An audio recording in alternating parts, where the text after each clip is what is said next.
messieurs, merci de nous retrouver dans le cadre de 19h45 sur votre chaîne de télévision. Tout de suite, les titres de votre journal. Et à la une de l'actualité, crise socio-politique dans les régions dites anglophones du Cameroun. Un général des combattants séparatistes neutralisé par les forces de défense camerounaises. Il s'agit d'Agbor Oscar Keng, alias Daigman. Le général a été interpellé cet après-midi par les forces de défense camerounaises. Et toujours ce vendredi, on parle d'un incendie déclaré au groupement de gendarmerie. Les précisions dans ce journal. Et on parle aussi des manifestations pacifiques dans la ville de Boya, située dans la région du sud-ouest Cameroun. Les jeunes femmes et filles, population exprimaient leur ras-le-bol après plusieurs mois sans électricité dans cette localité. Cette population a pris la direction de la sous-préfecture de la ville. Compte rendu dans un instant. Voilà pour les titres de votre journal.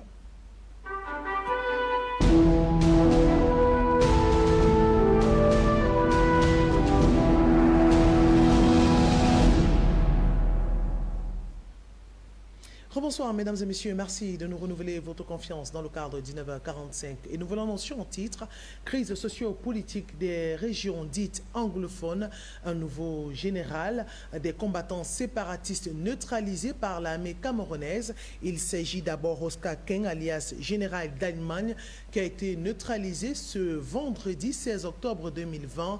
Et nos reporters Jean Gemayena nous annoncent qu'un incendie a été déclaré dans la gendarmerie de groupement de l'armée dans cette partie du pays. Les précisions dans ce reportage.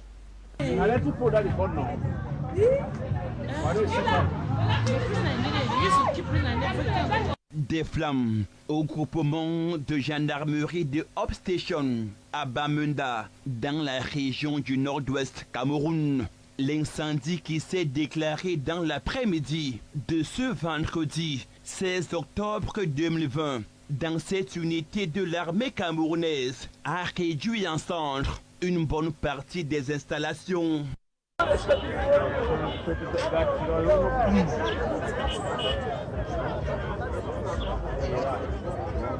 Toujours cet après-midi du vendredi 16 octobre 2020, l'armée régulière a mis la main sur un redoutable gang des combattants séparatistes pilotés des mains des maîtres par un certain Agbor Oscar Keng, alias Général Daigman, qui a été neutralisé à Liébialem, dans la région du sud-ouest, et dans la foulée, plus d'une dizaine d'otages, au rang desquels un prêtre a été libéré dans les mains des captifs. Un autre général de guerre des groupes armés séparatistes neutralisé par les forces de défense après Ayeke, il y a quelques jours, dans la bande du grand patron Phil Marshall, qui court toujours.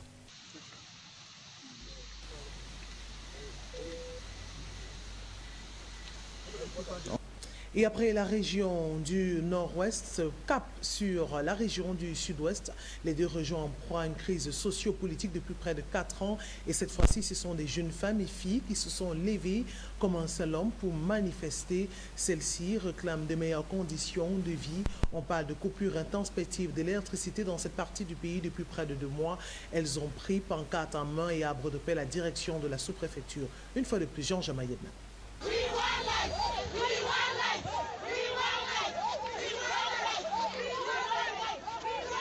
Une marche pour le retour de l'électricité initiée par les femmes, mères, filles et épouses du quartier Mukunda dans la ville de Boya, région du sud-ouest.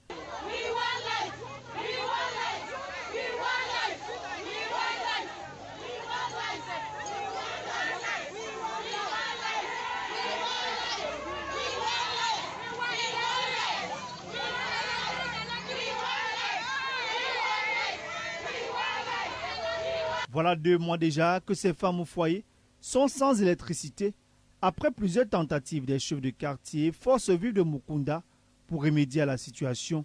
Rien n'est fait. Elles ont décidé ce jour, arbre de paix en main, de battre le macadam pour se rendre chez le sous-préfet de la localité. Ce dernier, après une concertation avec les responsables des NEO, a pris la parole pour annoncer que les choses reviendront dans l'ordre dans les tout prochains jours. C'est sur ces entrefaits que le responsable d'Eneo a présenté la situation et a essayé de justifier les raisons de cette coupure d'électricité qui dure depuis 2 mois, ce qui n'a pas semblé rassurer ces Amazones d'un autre genre.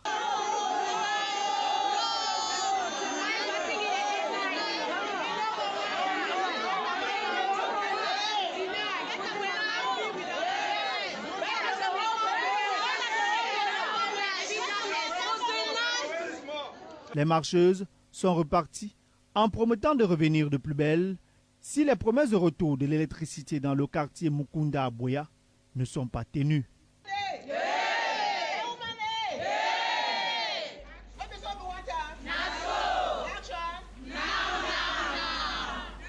Et on espère que l'électricité reviendra dans la région du sud-ouest Cameroun. Cette fois-ci, nous nous rendons à Douala, dans la région du littoral, à Douala 2e, cet arrondissement où on a failli virer au drame, ou un verdict populaire, expropriation qui a tourné au drame au quartier Bonapriso. Nos reporters Jean-Germain Yenna et Siewé Landry Siewé sont descendus sur le terrain. Voici le compte rendu des faits.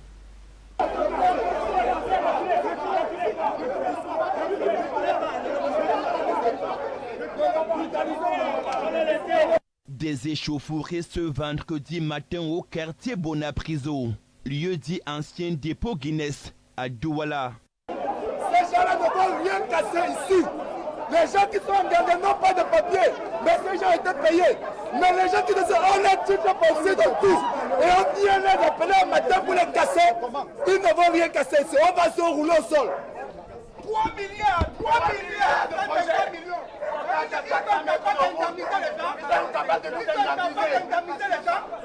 Venu mettre en exécution une décision du maire de la ville de Douala qui consiste à démolir les maisons d'habitation et toute autre installation érigée sur ce périmètre déclaré d'utilité publique pour la construction d'une voie de contournement. 6 au niveau de la rue 2.353. Les éléments de la police municipale avaient alors en face les occupants des dites maisons où des croix de Saint-André ont été apposées, farouchement opposées à cette expropriation arbitraire. Plus tard, on nous a présenté un autre interlocuteur en la personne cette fois-ci du délégué régional de l'habitat, qui nous a tenu un discours séduisant, qui nous a dit qu'on fera avec les distances qui existent déjà, qui ne comprend pas pourquoi on doit casser les populations. Et on lui a réitéré nos remerciements par rapport au projet, pas par rapport à la réduction des distances. Et il était question qu'on se retrouve à nouveau le 29 septembre. Il nous a dûment convoqués par WhatsApp, parce qu'il a même créé un groupe WhatsApp. Voilà. Ça s'appelle Riverain de la rue 2.353. Nous nous sommes donc retrouvés dans son bureau et le discours a complètement changé. Il a dit ceci: faites confiance à l'État, démolissez et puis on vous indemnisera après. Je me souviens bien de ce que je lui ai dit ce jour-là. Monsieur le délégué, le philosophe Nietzsche a dit que l'État est un monstre froid qui ment froidement. Vous ne pouvez pas nous dire que c'est une DUP, une déclaration d'utilité publique, sans nous présenter même l'arrêté d'expropriation. Il y a des préalables, monsieur le procureur. Ce jour-là, à l'issue de la réunion, j'ai demandé au délégué, monsieur le délégué, que devons-nous donc retenir au sortir de cette réunion? Il dit, mon départemental qui est là viendra faire des évaluations. À ce jour, nous n'avons jamais vu ce départemental. Au contraire, pendant qu'on était en réunion, il a envoyé marquer nos maisons à nouveau. Convaincu que ce projet du gouvernement viendra à coup sûr améliorer les conditions des riverains et résoudre l'épineuse question des embouteillages à Douala. Toutefois, ces propriétaires des maisons dénoncent le non-respect de la loi en matière d'expropriation. Mais nous avons tout simplement demandé que la loi soit respectée. En l'occurrence, l'article 545 du Code civil qui prévoit que nul ne peut être contraint de céder sa propriété si ce n'est pour cause d'utilité publique et moyennant une juste et préalable indemnité. Voilà notre propos qui a été constant. Nous demandons à être indemnisés au préalable. Il y a des préalables en matière d'expropriation. On prend un arrêté, on fait des évaluations contradictoires. Contradictoires, j'insiste là-dessus. On ne peut pas évaluer un bien en l'absence du propriétaire des biens. Et plus tard donc, on apprête les indemnisations. Lorsqu'elles sont accomplies, on procède aux démolitions. Le juge des référés est descendu ici hier pour constater ce qu'il appartiendra selon la formule consacrée. Et l'affaire revient à l'audience de lundi à 14h pour exécution de cette mesure avant d'y droit. Donc, à ce jour, monsieur le procureur, nous n'avons aucun document de l'administration nous indiquant que la zone est déclarée d'utilité publique, que les indemnisations vont précéder les démolitions. Alors, lequel de nos voisins s'est préparé pour démolir en attendant les indemnisations? Même si on a une grosse épargne, monsieur le procureur, il y a d'autres priorités. Nous sommes à une période de rentrée scolaire. L'argent qu'on a, c'est pour les enfants. Ce n'est pas pour subir les assauts de l'État. Et au moment où nous allons sous presse, cet après-midi du vendredi 16 octobre 2020, les engins lourds de la mairie de la ville de Douala n'avaient toujours pas engagé les travaux de démolition sur le terrain au quartier Bonapriso.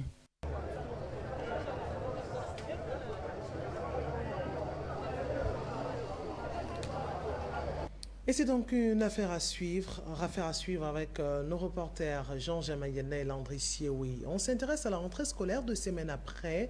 Le constat fait par nos reporters depuis la région de l'Ouest Cameroun, dans la ville de Boula, principalement dans l'arrondissement d'Écoulé, c'est que plusieurs enfants n'ont pas encore reçu des cours. On parle des enfants qui reçoivent des cours à même le sol, d'autres ont des bancs sans table et certains sont obligés de jouer le rôle de l'enseignant, comme le précise ce reportage de Rostandifo. Ne dit-on pas que l'école est un lieu de connaissance, de sagesse et le meilleur moyen d'apprendre? Cette théorie ne s'applique pas pour les élèves de l'école publique dans l'arrondissement de Galim. Ici, l'école est devenue un calvaire. Les élèves, une semaine après la rentrée des classes, se retrouvent pour certains en train de faire le ménage, reclasser les tables bancs ou tout simplement jouer le rôle de l'enseignant qui est absent.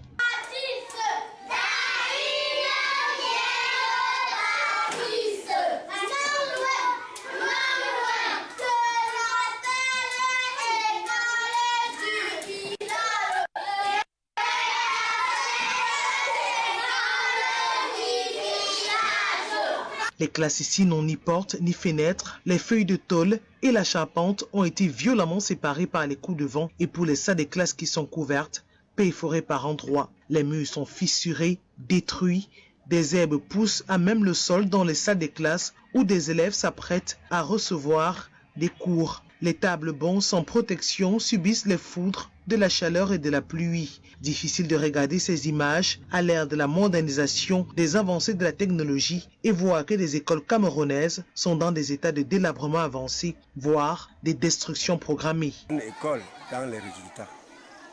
Bon, nous sommes vraiment très dépassés. On se demandait que si jamais à quelque part, c'est une malchance de la création de l'école que nous on ne sait pas. Parce qu'aujourd'hui même, on ne sait même plus comment on va faire parce que l'état de nos bâtiments, là, les enfants, tout est même déjà remboursé à cause des vents qui passent énormément. Donc les enfants même, présentement sont dehors. Là, vous voyez même. À quelques kilomètres de l'école publique de Galim, c'est l'école publique de Kelou qui nous accueille avec un visage hideux. Les salles de classe, les bancs, les tableaux non nettoyés affichent un visage piteux. Dans certaines salles de classe, les enseignants n'ont pas de table ni de chaise. Voici un banc destiné aux élèves qui sert de bureau à l'enseignant. L'école est dépossédée de ses murs, pas de distinction ni de séparation entre l'extérieur et l'intérieur. Ces élèves du cours élémentaire 1 et 2 n'ont pas de table. Ils sont obligés de tenir les ardoises ou d'écrire sur les genoux, regroupés parfois 7, 8 et 10 élèves par banc. Malgré ces conditions précaires dans lesquelles ces élèves reçoivent les cours, ils sont toujours très nombreux à s'y rendre tous les matins, persuadés du fait que la réussite de tous passera par l'éducation. À chacun de jouer son rôle, aux autorités publiques de jouer les leurs. Méfiez-vous de moi, hein. Assez mon feu. Feu. Feu. Rendons-nous à présent dans la ville de Bertoua, située dans la région de l'Est Cameroun, où nos reporters ont déposé valises dans les agences de voyage. Le constat fait est alarmant. Les toilettes continuent d'être payantes. L'effectivité de la gratuité de ces toilettes ne sont pas constatées ou respectées de ce côté, malgré la décision des autorités administratives et du ministre des Transports qui avait demandé que les toilettes publiques dans les agences soient gratuites. Les précisions dans ce reportage de Marie-Praxette Toulou et Babi Silelem. Au Cameroun, il est formellement interdit de débourser une somme dans les agences de voyage, aussi maudite qu'elle puisse être, pour faire usage des toilettes publiques. Cette décision du ministre des Transports Jean-Ernest Massénanga Lebibéré avait fait suite au meurtre d'un jeune gendarme à qui avait été refusé l'accès aux toilettes dans une agence de transport interurbain de la ville de Douala, simplement parce que ce dernier n'avait pas de petite monnaie. À la question de savoir si cette décision du numéro 1 des transports est appliquée dans les agences de la ville de Bertoua, région de l'Est Cameroun, les avis sont plutôt clairs. On nous exige encore d'argent. Et par exemple, même tout à l'heure, c'est parce qu'il n'y avait pas de pièces sur moi qui m'a laissé entrer. Sinon, ils pouvaient même encore prendre 100 francs là-bas. Et dans toutes les agences que j'ai parcourues, cette nuit, on a exigé l'argent. À Yaoundé, quand même, on m'avait demandé 200. Qu'est-ce que c'est que je veux pisser? Je donne 100 francs. C'est pour aller chier, je donne 200 francs. C'est ça. D'après plusieurs passagers, la gratuité n'est appliquée que lorsque le client du bus peut se défendre verbalement et ticket à la main. Passe au jeune contrôleur assoiffé de pièces d'argent qui, malgré l'interdiction du ministre, continue de chercher à estorquer aux clients quelques pièces d'argent, posant même souvent à des sanctions par les chefs d'agence. À l'effet de rassurer l'opinion nationale et bien évidemment le ministre des Transports, que les dispositions qui ont été prises concernant la gratuité des toilettes est effective dans toutes les agences de touristique à l'Est. À cet effet, juste après que la note soit, n'est-ce pas, tombée, nous avons pris toutes les mesures coercitives afin que ces dispositions, n'est-ce pas, suivent son cours, c'est leur cours. En fait, à Bertoua, nous avons des toilettes qui sont ouvertes aux passagers en transit parce qu'en principe, Bertoua pour touristique est une agence de transit, Garambla également, et voilà.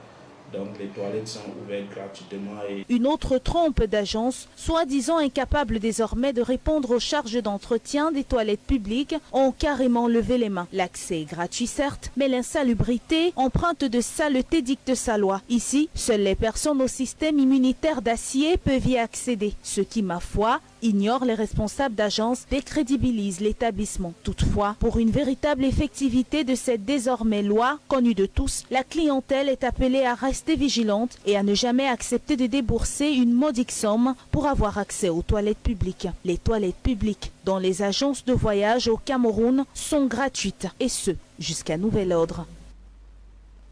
Et il faudrait que les différentes agences de voyage et propriétaires se conforment à cette réglementation du ministère des Transports. Et on s'intéresse à une autre information dans ce journal. Il s'agit de la Journée mondiale de l'alimentation, occasion de s'intéresser sur la manière dont les Camerounais se nourrissent. Et l'interrogation est pendue à la lèvre aux lèvres de plusieurs Camerounais. Comment se nourrissent-ils? Bien se nourrir, voilà une interrogation qui suscite beaucoup de réactions et d'expressions. Et nos reporters Patrice Bonnet et Patrice Foucault sont allés à la rencontre de plusieurs Camerounais à la pause du midi. Certains d'entre eux profitent ou préfèrent les tournes d'eau au lieu des restaurants huppés et chics par faute de moyens. Je vous propose un reportage sur un après-midi d'un Camerounais. La nourriture est l'essence même de la vie et le fondement de nos cultures et de nos communautés. À Douala comme ailleurs, l'accès à des aliments sûrs, sains et nutritifs n'est toujours pas facile. Je pense que la nutrition dépend des classes sociales. Mais si je dois apporter une appréciation globale, je dirais que les Camerounais en grande proportion ne se nourrissent pas bien parce que c'est une question de niveau de vie. Bon, dans les questions de bonne nutrition, j'y mets beaucoup des éléments liés à la qualité de la nutrition. Et la qualité de la nutrition dépend du niveau d'éducation, des classes sociales, de la culture aussi. Si l'accès à l'alimentation semble évident, l'économie pour sa part est un mirage. Bon, le gouvernement a fait quand même beaucoup d'efforts en matière de promotion de la politique pour pouvoir permettre l'accès à la nourriture pour tout le monde. Et dans ce sens, le Cameroun n'est pas un mauvais élève parce que en termes de disponibilité alimentaire, les statistiques sont quand même là pour le prouver. Il y a l'accès alimentaire. Maintenant, l'accès économique peut-être peut être discuté, mais en termes de quantité, le Cameroun est quand même un pays assez nanti. Maintenant, sur les questions liées à l'accès économique, il y a des problèmes de déséquilibre, parfois d'ordre je veux dire macroéconomique qu'il faut régler. Certains secteurs sont affectés par des problèmes de conjoncture. Par exemple, vous avez pris l'exemple de la tomate.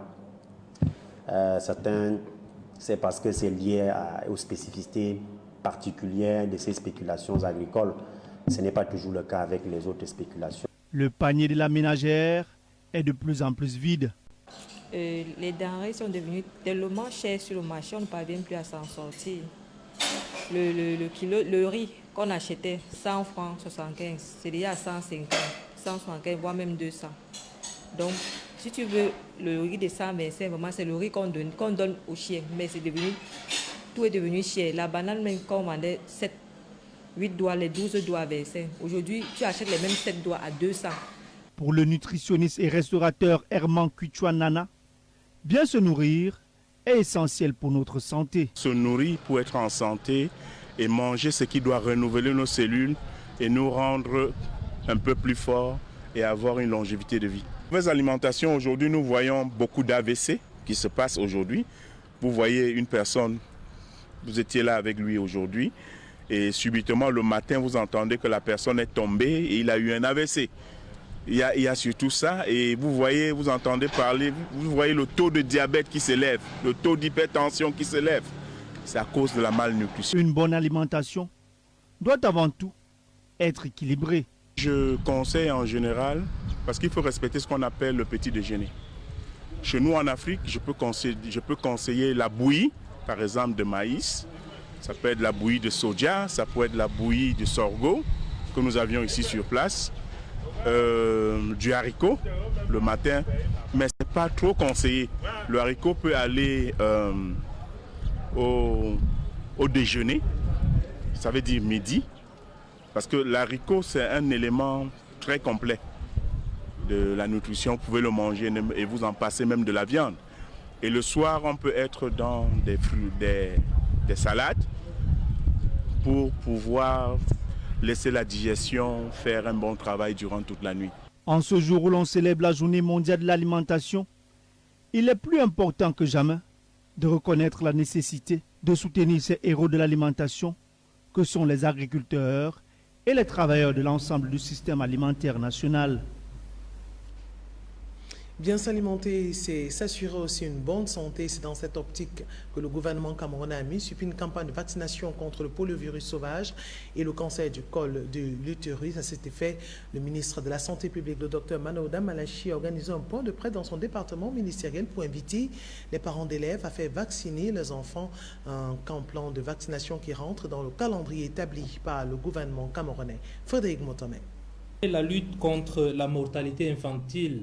C'est une sortie du ministre de la Santé publique qui vote pour son pesant d'or au moment où des voix s'élèvent pour s'insurger contre les différentes campagnes de vaccination initiées par le gouvernement de la République. Les raisons profondes de ces insuffisances se trouvent dans les nombreux cas de refus enregistrés, pour la plupart dans les villes de Yaoundé et de Douala.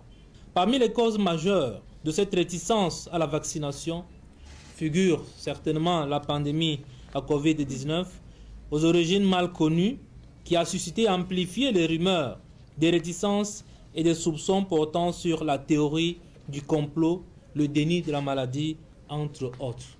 Par ailleurs, la conduite des essais cliniques dans les pays développés en vue de trouver un vaccin a favorisé la méfiance à l'égard des vaccins et des services de vaccination, certainement.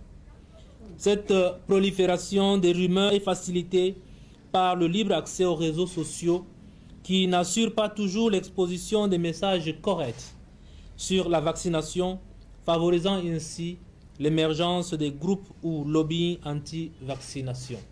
Tout en rappelant l'intérêt et l'importance de la vaccination, le docteur Manaouda Malachi précise que les vaccinations de routine ainsi initiées auprès des populations visent à stopper net la propagation de certaines pathologies contagieuses et qui peuvent être évitables à travers la vaccination.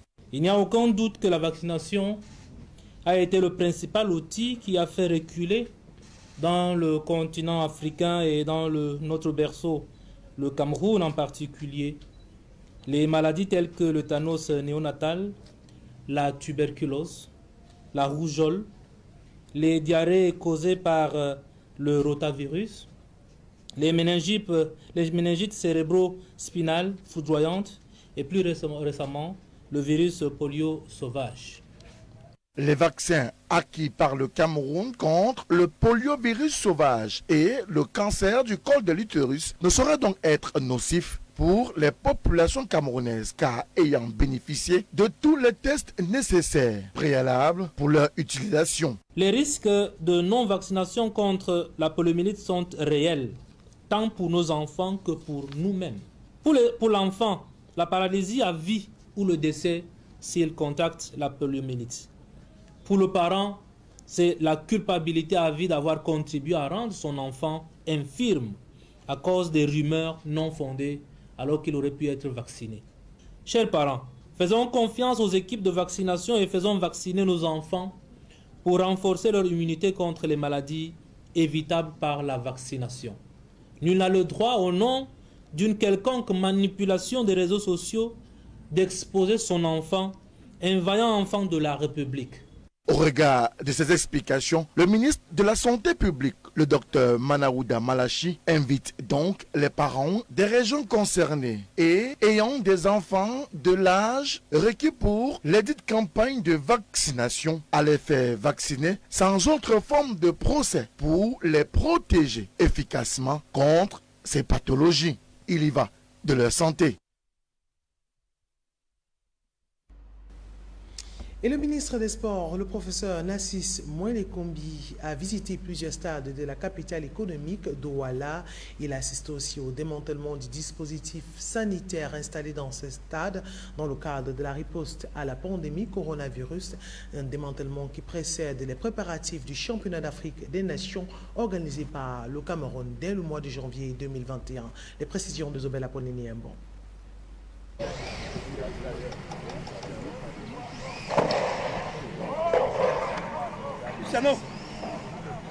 Fini la querelle autour du démantèlement du dispositif sanitaire de prise en charge des malades du Covid-19 déployé dans les stades d'entraînement retenus pour le championnat d'Afrique des Nations 2021. Le stade Mbappé Lepiche de Douala, faisant partie des 3 stades réquisitionnés par le ministère de la Santé publique, a été libéré ce jeudi 15 octobre 2020. Le démantèlement a été engagé, mais dans la perspective de solutions qui puisse permettre de rendre cette infrastructure sportive disponible.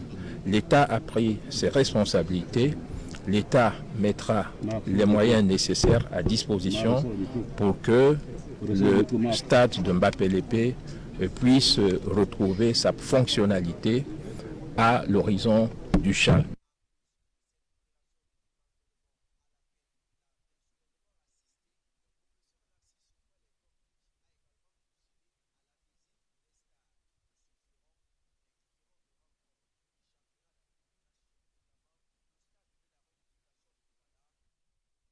Toujours en sport, on s'intéresse cette fois-ci à un Camerounais qui évolue dans les clubs à l'étranger. Il s'agit de Maxime Choupo-Moting qui s'illustre par sa prestation lors de sa titularisation pour le compte du premier tour, retour de la Coupe d'Allemagne où il a inscrit un doublé. Les précisions de Zobel Aponignambo.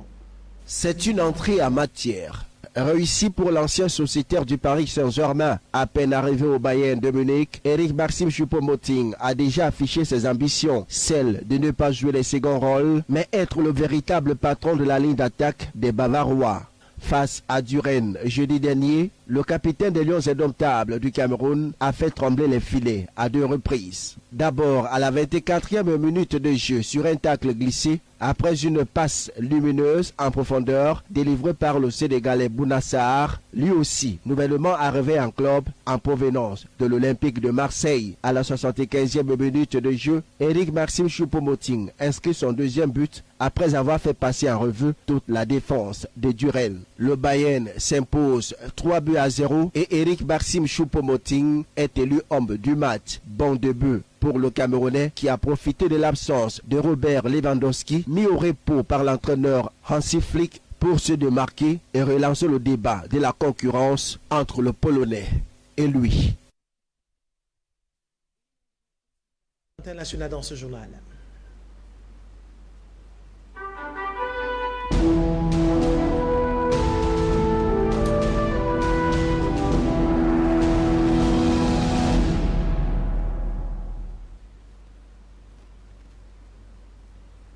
Et à l'international, en Guinée, campagne des élections sous tension, comme le précisent nos reporters de France 24. La campagne électorale a débuté de manière très timide avant de s'accélérer ces derniers jours. Le président sortant Alpha Condé, qui s'adressait par visioconférence à ses électeurs depuis Conakry, a en effet entamé une tournée surprise dimanche à l'intérieur du pays. Son principal opposant, Cellou Dalein Diallo, est lui rentré à Conakry, la capitale, jeudi soir après une tournée en région. Il avait dû rebrousser chemin devant les barricades des militants du parti au pouvoir à l'entrée de Cancan, considéré comme fief électoral d'Alpha Condé. À Mamou et à Dalaba, localité favorable à Cellou Dalein Diallo, le cortège du Premier ministre, directeur de campagne d'Alpha Condé, avait aussi été caillassé par des jeunes fin septembre. C'est la 3e fois que les deux hommes s'affrontent lors d'une présidentielle. À leur côté, 10 autres candidats, dont 2 femmes, ont également mené campagne. Le scrutin de dimanche voit la 3e candidature consécutive d'Alpha Condé. Ses opposants l'accusent de mener un coup d'État constitutionnel. Ses partisans assurent que l'adoption d'une nouvelle constitution en mars dernier a remis les compteurs à zéro. Et aux États-Unis, à quelques semaines de l'élection présidentielle dans ce pays, on annonce une confrontation entre Joe Biden et Donald Trump qui se fera à distance. Une fois de plus, France 24. Un affrontement inédit depuis 2 villes et 2 médias différents. À 19 jours de l'échéance électorale, impossible pour les électeurs de suivre les 2 interventions diffusées en même temps, mais le contraste entre les candidats a été clairement affiché. Alors que l'essentiel des questions tournait autour de la gestion de la crise sanitaire, c'est un Joe Biden très calme qui est arrivé masqué sur le plateau d'ABC depuis la Pennsylvanie. Depuis le début de l'épidémie, le candidat démocrate a fait du respect des gestes barrières un point central de sa campagne, contrairement à Donald Trump. Nous représentons 4% de la population mondiale et nous avons 20% des décès dans le monde. Nous sommes dans une situation où nous avons plus de 210 000 morts. Et que fait-il? Rien. Il ne porte toujours pas de masque et ainsi de suite. Simultanément à des milliers de kilomètres de son adversaire depuis Miami, Donald Trump, bien plus nerveux que son rival, a tenté de se défendre face aux critiques. Je n'ai rien contre les masques. Je dis aux gens d'en porter, mais l'autre jour, j'ai lu que 85% des personnes qui portent le masque contractent le virus. Il ne disait pas cela, j'ai lu cet article. C'est ce que j'ai entendu et vu. Et peu importe, tout le monde se fait tester. Ce que je sais aussi, c'est que je suis président, je dois rencontrer les gens, je ne peux pas rester dans une cave ou une chambre, je dois sortir. La Floride et la Pennsylvanie font partie des États clés de la présidentielle et avaient été remportés par le milliardaire en 2016. Mais selon les derniers sondages, Joe Biden dispose d'une avance confortable dans plusieurs de ces États qui sont stratégiques pour la victoire le 3 novembre prochain. Et c'est avec cette information que nous reformons ce journal télévisé sur votre chaîne de télévision. Retrouvez l'actualité ce samedi à 13h pour le journal de la mi-journée, 19h45, le grand format d'édition de l'information. Je vous souhaite de passer d'excellents moments, un très bon week-end à la suite de nos programmes. Au revoir à tous.